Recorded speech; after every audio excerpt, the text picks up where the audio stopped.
The Mount Elgon landscape is a transboundary ecosystem spanning eastern Uganda and western Kenya. It is an ancient volcano shaped by time and weather. At its highest peak, Wagagai, the mountain reaches 4,321 meters above sea level, standing as one of the oldest and largest volcanic formations in East Africa. The landscape is designated as a UNESCO Biosphere Reserve, recognizing its unique biodiversity, ecological significance, and the need for sustainable use of natural resources in support of local livelihoods. For generations, communities have depended on its fertile volcanic soils for farming, grazing, and daily survival. The mountain provides food, water, timber, and energy. It is both landscape and livelihood. Yet today, Mount Elgon stands at crossroads. It is experiencing enormous pressure resulting from high population growth, agricultural expansion, biomass energy extraction, and overuse or misuse of agrochemical.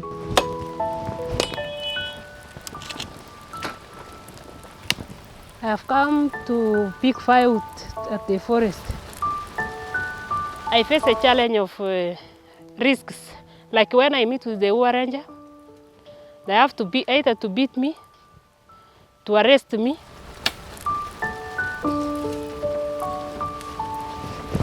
There is this plan of using biogas, but now we as farmers cannot access biogas because the simplest biogas is like 2,500,000, which someone like me as a farmer cannot access.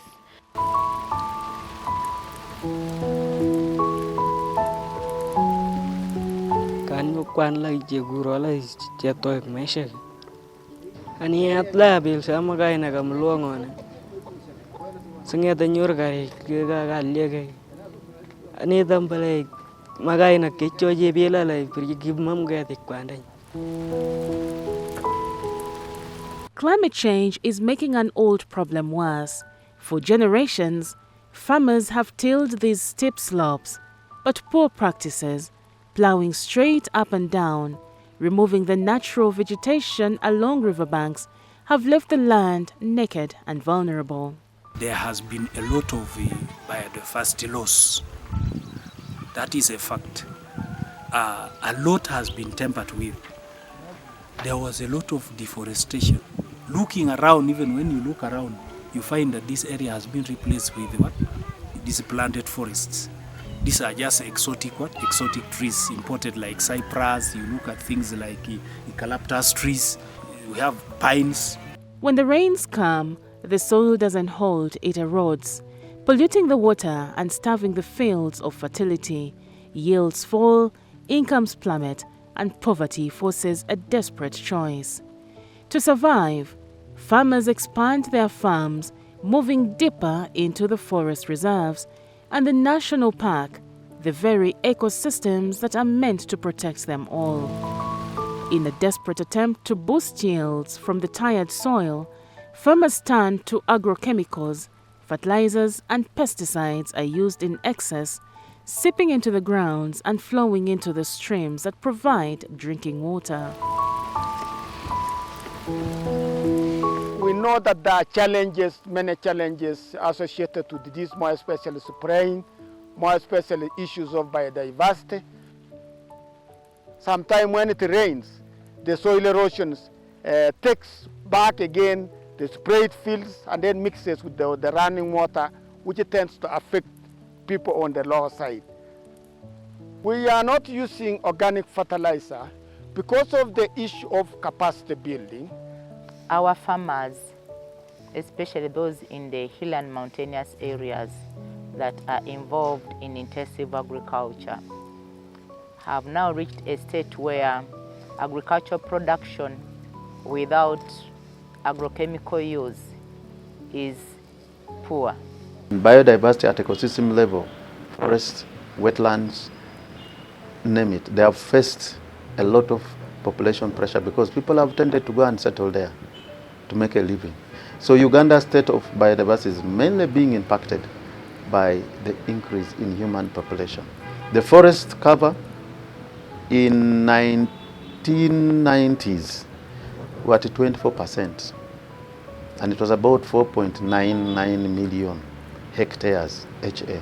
4.9, close to 5 million hectares, or 5 million hectares at that time. 1990s, 94 there.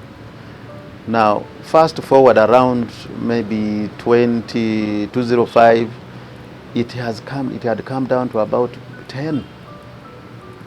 So the forest cover has kept decreasing as the population increases because of people going to settle in those areas. But there's a positive trajectory as I speak now, because there's a lot of effort to restore those areas. Now, let me go a little bit to mention what we were able to do with the BioDev project when it comes to biodiversity.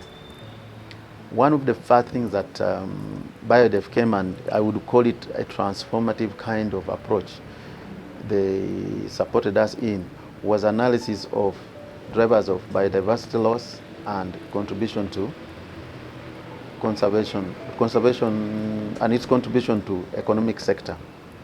You know, you are talking about a country that is mainly natural resource driven.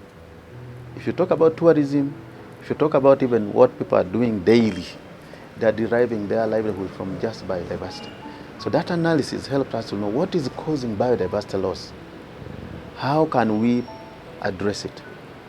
And it came at a very timely opportunity, because the global community was discussing then what is called now Kunming-Montreal Global Biodiversity Framework. And Uganda was a co-chair. Personally, I was the co-chair for the development of that framework. The other co-chair was from Canada, called Basil Van Herb. So Uganda needed information, Uganda needed the data to guide it in the negotiation. So that study was very, very timely.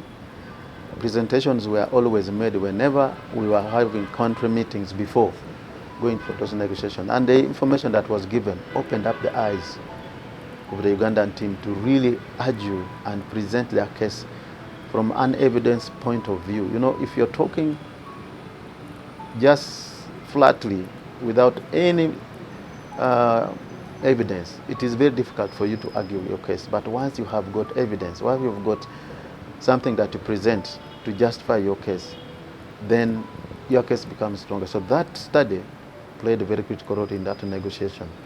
And we really want to thank BioDev for that intervention. The BioDev 2030 project in Uganda is being implemented by IUCN in collaboration with government ministries and agencies, private sector and CSOs. The overall objective of the project is to promote practices that reconcile biodiversity conservation with development, contributing to the 2050 vision of humans living in harmony with nature. Under this BioDev project, the focus area is Mount Elgon, working directly in the 9 districts within the Sebe and Bugisu sub-regions. But also critical of that is to ensure that we have very strong collaboration with local governments. The BioDev 2030 project, the idea was really innovative in that it got the economic sectors, specifically agriculture and energy. It got them to think about their impacts on biodiversity.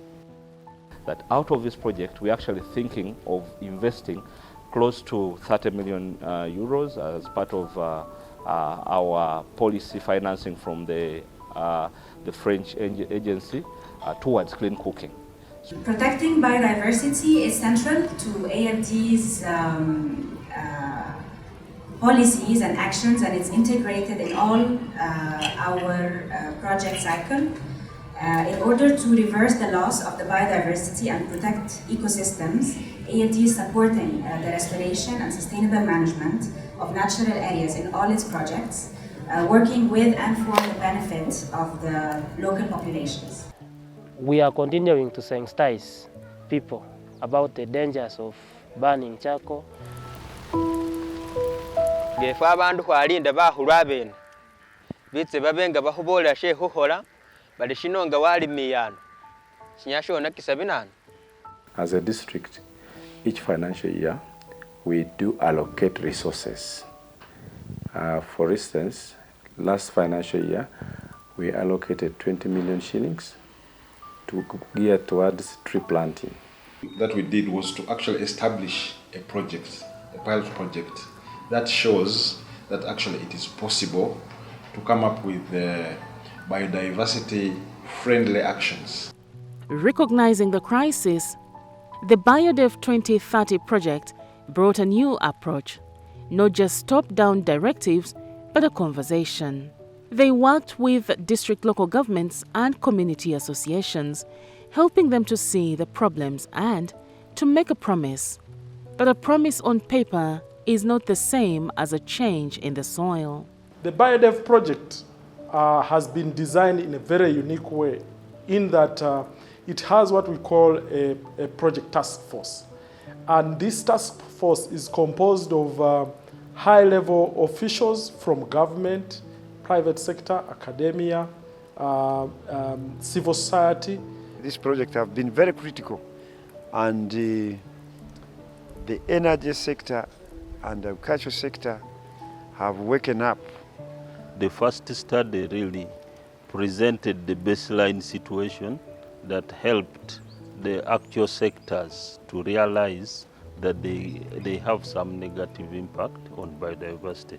We implemented this project using a landscape approach, which is integrated approach, which is actually recommended approach now, especially in ecosystem management. The study was undertaken and the findings clearly indicated that the energy sector, particularly as it relates to the use of biomass, was one of the key drivers to biodiversity loss. A commitment is a seed, but the seed needs water, sun and care to grow, and here, on the slopes of Mount Elgon, they discovered a missing link. The path forward is not a mystery. It is about providing alternatives, freeing women and girls from the drudgery of collecting firewood and protecting their health. Mount Elgon is more than just a mountain. It is a measure of our ability to live in balance with nature. Its fate is tied to the fate of millions. The challenges are immense, but the solutions are within our grasp. The link that was missing is not a technology or policy, it's a choice. A choice to invest in people, to invest in the land, to choose hope over despair. The future will be decided by the actions we take today.